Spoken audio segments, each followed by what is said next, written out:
Assalamualaikum warahmatullahi wabarakatuh, Bapak Firmansyah. Waalaikumsalam warahmatullahi wabarakatuh. Apakah terdengar suara jelas ini, Mas Abdul Latif? Alhamdulillah, jelas sekali. Sejelas atau seterang suasana hati kita. Mudah-mudahan Bapak Arif senantiasa sehat bersama keluarga di rumah. Amin. Terima kasih. Ya, terima kasih Bapak Arif Firmansyah yang telah hadir di studio. Kemudian kita sapa Bapak Surakunto, ya, dari Ketua Silaturahmi Pekerja Buruh Rindu Surga. Assalamualaikum warahmatullahi wabarakatuh, Bapak Surakunto. Waalaikumsalam warahmatullahi wabarakatuh. Allahu Akbar, salam perjuangan. Allahu Akbar, luar biasa, sehat dan semangat sekali Bapak Surakunto. Mudah-mudahan Bapak Surakunto bersama keluarga tetap sehat, tetap dalam lindungan Allah Subhanahu wa Ta'ala. Siap. Terima kasih Bapak Surakunto yang telah hadir bersama kita. Mungkin ini dari Ibu Dr. Hajah Kurniasih, ya, sudah hadir di tengah-tengah kita. Assalamualaikum Ibu Hajah. Belum hadir ya. Ya, kita sambil menunggu Ibu Dr. Hajah Kurniasih Mufidayanti, ya, kita langsung diskusi pada sore hari ini. Langsung saja kita akan menghubungi narasumber kita yang kedua, yaitu Bapak Arif, ya. Bapak Arif, sebagaimana tadi yang kita sudah bicarakan di awal sebenarnya, bahwa di penghujung tahun, bahkan di setiap penghujung tahun, pemerintah sibuk untuk bagaimana menetapkan upah minimum di setiap provinsi, baik secara nasional maupun kedaerahan itu. Jadi ini merupakan seolah-olah menjadi agenda tahunan, dan setiap tahun ya apa yang telah diputuskan oleh pemerintah kita senantiasa tidak memberikan kesan terbaik pada buruh-buruh kita ini. Ya, satu pertanyaan untuk Bapak Arif, kenapa terus terjadi kenaikan upah sementara nasib buruh ya ini kok semakin hari semakin rendah? Padahal setiap tahun ini agenda tahun pemerintah berusaha menaikkan itu. Apa yang menyebabkan terjadinya seperti itu, Bapak Arif? Baik, terima kasih Mas Latif. Saya sapa dulu para pemirsa TKD Channel, TV Channel. Assalamualaikum warahmatullahi wabarakatuh. Waalaikumsalam. Alhamdulillah rabbil alamin. Salatu wassalamu ala asrafil anbiya wal mursalin wa ala alihi washabbihi wa barik wa sallam ajmain. Allahumma shalli ala sayyidina Muhammad wa ala ali sayyidina Muhammad amma ba'du. Para pemirsa TKD TV Channel dan kru TV yang kita muliakan, memang menarik kalau kita mencermati perkembangan ekonomi politik yang ada di negeri kita Indonesia ini, terlebih lagi kalau memang itu terkait dengan hajat hidup orang banyak, diantaranya adalah para pekerja atau para buruh misalnya itu.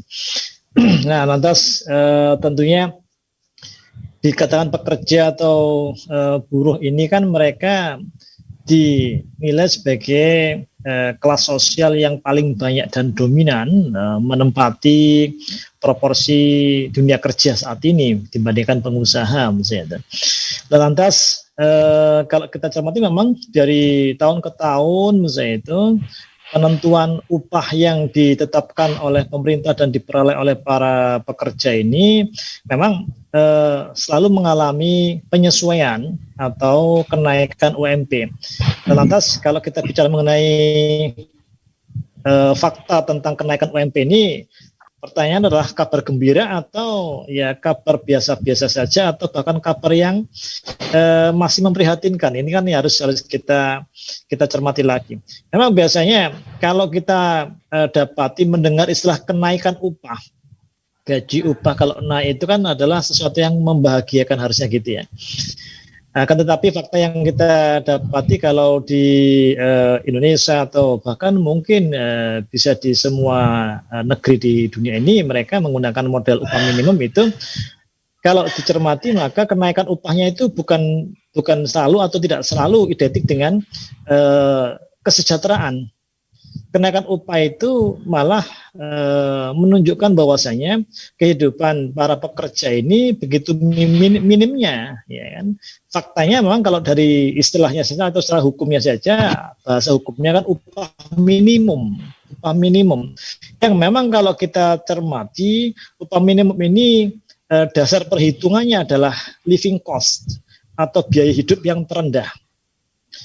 Nah, fakta dari seperti ini, maka kalau yang dihitung adalah living cost atau biaya hidup yang terendah, maka ya seakan-akan meraih kesejahteraan itu bagi para pekerja itu sepertinya masih dalam bayangan atau mimpi saja. Karena selalu mereka itu hanya disesuaikan kehidupannya itu dengan biaya hidup yang paling rendah, dan itu memang digambarkan melalui upah minimum. Meski memang kalau kita perhatikan beberapa perusahaan itu memberikan paket gaji atau upah itu nggak cuma sekedar UMP saja, tapi juga ada tambahan misalkan bonus atau misalkan bisa bonus akhir tahun dan lembur dan sebagainya misalnya itu. Tapi faktanya kalau kita perhatikan maka kita tahu sendiri bahwasanya ekonomi tiap tahun itu di setiap negara termasuk Indonesia ya itu sangat volatil atau sangat bisa dikatakan volatilitasnya cukup tinggi. Artinya ekonomi kita itu masih mengikuti pasar. Jika pasar itu mengalami gejolak ya seperti gejolak ekonomi itu misalkan ada inflasi misalnya itu, nah atau yang lain seperti kalau sekarang ini bisa dikatakan turbulensi ekonomi itu akibat dari salah satunya atau diantaranya sepertinya juga terpengaruh pula dengan pandemi COVID-19 ini. Nah, ini juga menjadi sebuah pukulan dalam roda perekonomian misalnya itu. Nah, kalau sudah kita perhatikan seperti ini, sudah ada dari sisi inflasinya juga cukup tinggi, terus pandeminya pun juga saat ini ya 2 tahun terakhir ini belum begitu nampak menggembirakan untuk perkembangannya.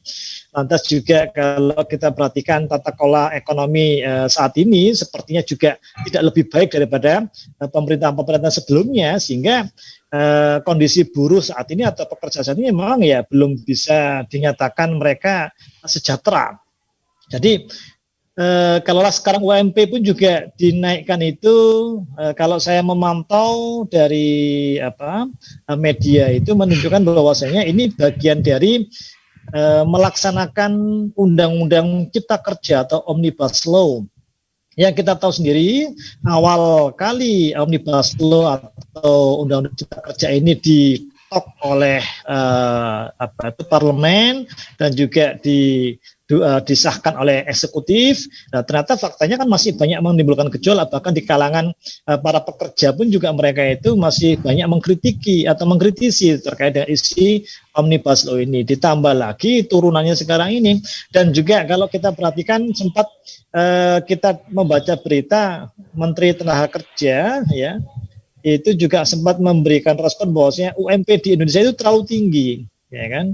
Terlalu tinggi. Ini kan upah yang sudah disesuaikan itu aja masih dinilai oleh menteri itu dinilai sebagai terlalu tinggi, sedangkan yang menjalani kehidupan atau yang menjalani UMP tersebut adalah para pekerja yang mereka notabene pun juga bisa dikatakan dengan kondisi seperti ini mereka tidak lebih baik kondisinya. Nah ini yang menjadi satu alasan menunjukkan bahwasanya buruh itu dari waktu ke waktu nampaknya belum bisa mewujudkan mimpi sejahtera, oleh karena ya tadi secara konstitusi atau undang-undang pun juga belum memberikan dukungan terhadap pihak buruh itu untuk bisa mencapai kesejahteraan. Demikian mungkin Mas Abdul Latif. Iya, terima kasih, luar biasa. Bapak Arif, ini kan tadi disampaikan apakah ini kabar baik bagi pekerja, kabar setengah baik, atau bahkan kabar buruk ini ketika kenaikan UMP maksud saya. Jadi ketika kenaikan UMP terus setiap tahun ini menjadi agenda tahunan ya penguasa kita, negeri kita ini. Tapi faktanya sebagaimana ini, yang mendasari kenapa sih menurut pemerintah ini adalah sudah standar ini, tetapi menurut pekerja sendiri ini seolah-olah menjadi kurang ini, sehingga tidak ada titik temu antara ketetapan pemerintah juga antara pekerja ini. Nah, bagaimana ini? Apakah ini memang salah disorientasi pekerja dan penguasa sehingga kalau menurut penguasa ini, wah ini lebih cukup lah dari itu. Kalau menurut pekerja ini malah kurang gitu. Bagaimana ini Pak Arief ini? Ya, baik. Kalau dikatakan bahwasanya menurut pemerintah, misalkan kalau tadi meminjam statementnya Mas Abdul Latif ya, itu sudah standar dalam artian apa? Standar untuk bisa mencapai taraf hidup yang paling minim mungkin ya. Tapi kalau standar untuk mencapai kesejahteraan sepertinya masih dipertanyakan atau masih diragukan. Ya, oleh karena ya kalau kita perhatikan lagi kan angka UMP itu adalah cerminan angka bagi para pekerja itu untuk bisa bertahan hidup, hanya sekedar bertahan hidup, ya kan?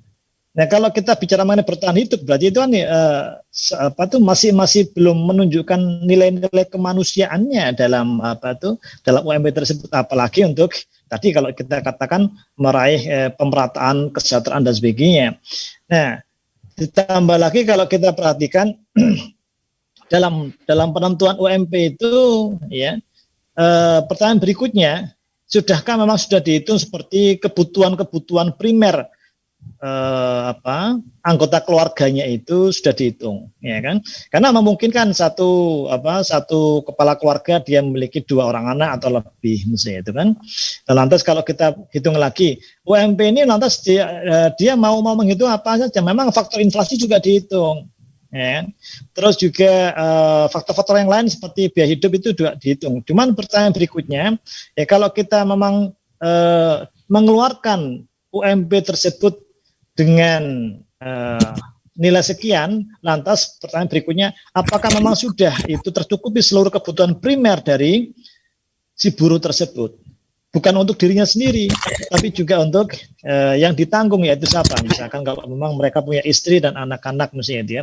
Nah angka seperti itu kan memang angka masih dihitung pada ya bisa dikatakan besaran untuk satu orang individu misalnya itu kan, satu orang individu. Nah kalau satu orang individu atau pekerja itu dia memiliki anggota keluarga, nah berarti harus dihitung lagi. Belum lagi kalau kita perhatikan ya kan untuk angka seperti itu kalau memang dikatakan sebagai standar dan itu pemerintah mengatakan sempat terlalu tinggi, baik. Kalau memang itu dikatakan terlalu tinggi dan tidak perlu dinaikkan lagi, maka dengan catatan ya bahwasanya kebutuhan primer masyarakat itu kalau kita mengacu kepada kaidah yang sebenarnya kebutuhan primer itu seperti sekolah, ya pendidikan maksudnya, kesehatan misalnya itu, dan juga ya pangan mereka itu betul-betul terjamin oleh pemerintah misalnya itu kan. Pendidikan maksudnya apa? Kalau memang seorang buruh itu memiliki anak, ya maka kalau anak ini butuh sekolah, ya kan, maka biaya sekolah pun juga ditanggung oleh pemerintah. Artinya ada subsidi dari pemerintah untuk pendidikan anak-anak misalnya. Lantas yang kedua kesehatan. Ya. Faktanya kesehatan saat ini buruh pun juga harus membayar iuran, ya kan? Iuran yang kalau kita perhatikan sekarang ini kan, kalau dulu ada Askels, ada jam sostek, ya kan ya. Nah ini juga untuk iuran kesehatan pun juga yang harus dibayarkan ya bisa dikatakan cukup tinggi, ya kan. Terus belum lagi biaya listrik dan sebagainya. Ini kalau kita hitung lagi maka sepertinya belum bisa mencukupi kebutuhan semuanya yang betul-betul yang primer untuk mereka, lantas apalagi untuk kebutuhan sekunder, sehingga saya menilai bahwasanya angka-angka seperti itu masih betul-betul angka yang sebatas pada bertahan hidup. Kalau ingin lebih maka carilah tambahan yang lain ya, bagi si buruh tersebut. Nah kalau menjadi tambahan yang lain maka kehidupan buruh itu hanya kerja dan kerja. Mereka belum sempat memikirkan apa itu rekreasi, apa itu yang sifatnya manusiawi juga. Demikian, Mas Abdul Latif.